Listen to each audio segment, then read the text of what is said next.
data network එකක් ඇතුලේ data transfer කරන කේබල් වර්ග දෙක අතරින් ෆයිබර් කේබල් තියෙනවා අනිත් එක තියෙන්නේ කොපර් කේබල්. මේ කොපර් කේබල් එකක් තමයි මම මේ පෙන්නන්නේ දැන් ඔයාලට. මේ කොපර් කේබල් එක ඇතුලේ twisted pair තියෙනවා. ඒ කියන්නේ අඹරලා තියෙන pair. මේ තියෙන්නේ මේ pair හතරක් තියෙන්නේ.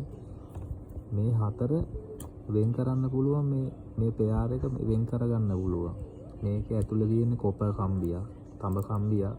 මේ විදිහට මේක අඹරවලා දෙක හදලා තියෙනවා. ඔගේ දෙක pair හතරක් තියෙනවා. ඔක්කොම කම්බි 8ක් තියෙනවා. මේකට තමයි කොපර් කේබල් එක කියන්නේ. කම්පියුටර් එක පැත්තෙන් අපි කම්පියුටරයට සම්බන්ධ කරගන්නේ මේ කේබල් එක. මේක ගිහිලා ස්විච් එකට වදිලා තමයි අපිට ඉන්ටර්නෙට් හම්බ වෙන්නේ.